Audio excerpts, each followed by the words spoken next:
मित्रों, जीवन में एक समय ऐसा जरूर आता है जब चारों ओर अंधेरा दिखाई देता है। अपने भी साथ छोड़ देते हैं, मेहनत का फल नहीं मिलता और मन बार बार पूछता है, हे प्रभु, मेरे साथ ही ऐसा क्यों?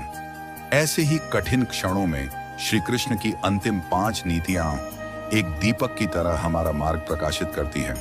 ये केवल उपदेश नहीं बल्कि जीवन को बदल देने वाले सत्य हैं। 11वीं नीति, कठिनाइयां आपको तोड़ने नहीं गढ़ने आती हैं। क्या आपने कभी सोचा है कि सोना कुंदन कैसे बनता है? वह आग में तपता है।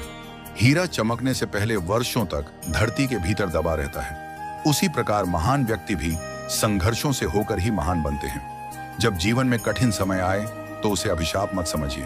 वह ईश्वर की परीक्षा भी हो सकती है और आपको मजबूत बनाने की तैयारी भी। हर समस्या के साथ एक सीख छिपी होती है। यदि आप सीख लेते हैं तो समस्या हार जाती है और आप जीत जाते हैं। याद रखिए, संघर्ष जितना बड़ा होगा, सफलता भी उतनी ही शानदार होगी। 12वीं नीति, अहंकार विनाश का पहला कदम है। महाभारत का सबसे बड़ा कारण क्या था? अहंकार। दुर्योधन के पास सब कुछ था, राज्य, शक्ति, सेना, धन, लेकिन उसका अहंकार उसे अंधा बना चुका था। दूसरी ओर श्री कृष्ण स्वयं भगवान होते हुए भी विनम्र रहे।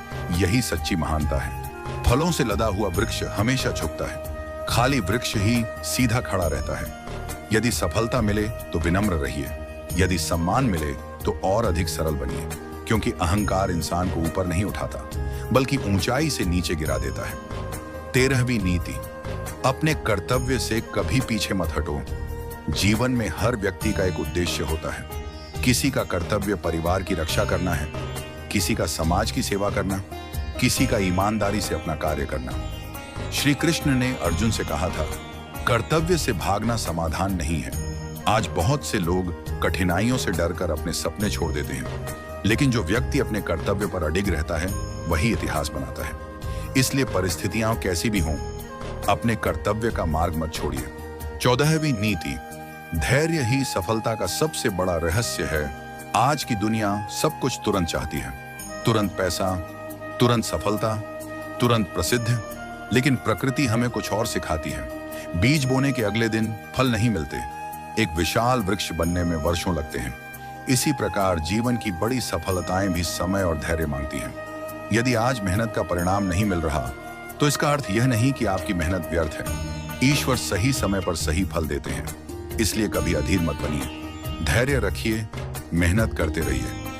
एक दिन वही दुनिया आपकी सफलता की कहानी सुनाएगी। 15वीं और सबसे महत्वपूर्ण नीति, भगवान पर विश्वास रखो। जीवन में ऐसे पल आते हैं जब कोई रास्ता दिखाई नहीं देता, जब हर दरवाजा बंद लगता है, जब लगता है कि अब सब खत्म हो गया, लेकिन ठीक वहीं से चमत्कार शुरू होते हैं। जब मनुष्य अपनी पूरी शक्ति से प्रयास करता है और फिर परिणाम भगवान पर छोड़ देता है, तब उसके भीतर एक अद्भुत शांति जन्म लेती है। विश्वास का अर्थ यह नहीं कि बिना कर्म किए सब कुछ मिल जाएगा। विश्वास का अर्थ है पूरा प्रयास करो और फिर निडर होकर ईश्वर पर भरोसा रखो। श्री कृष्ण कभी अपने भक्त का साथ नहीं छोड़ते। हो सकता है वे आपकी इच्छा पूरी ना करें, लेकिन वे हमेशा वही देते हैं जो आपके लिए सबसे अच्छा होता है।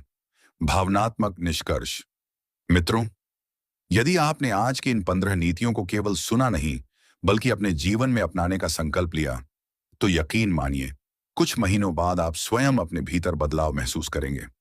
आपका मन पहले से अधिक शांत होगा, आपका आत्मविश्वास पहले से अधिक मजबूत होगा, आपके निर्णय पहले से अधिक सही होंगे और आपका जीवन पहले से अधिक सार्थक होगा। याद रखिए, कर्म करते रहिए, सत्य का साथ कभी मत छोड़िए, अपने मन पर विजय प्राप्त कीजिए, अहंकार से दूर रहिए, धैर्य बनाए रखिए और हर परिस्थिति में श्री कृष्ण पर विश्वास रखिए, क्योंकि जब दुनिया आपका साथ छोड़ देती है तब भी श्री कृष्ण अपने भक्त का हाथ कभी नहीं छोड़ते। यदि इस वीडियो ने आपके हृदय को स्पर्श किया हो तो इसे अपने परिवार और मित्रों के साथ अवश्य साझा करें और कमेंट में पूरे विश्वास के साथ लिखिए, राधे राधे या जय श्री कृष्ण। आपका एक शब्द किसी और के जीवन में भी आशा की किरण बन सकता है। जय श्री कृष्ण, राधे राधे।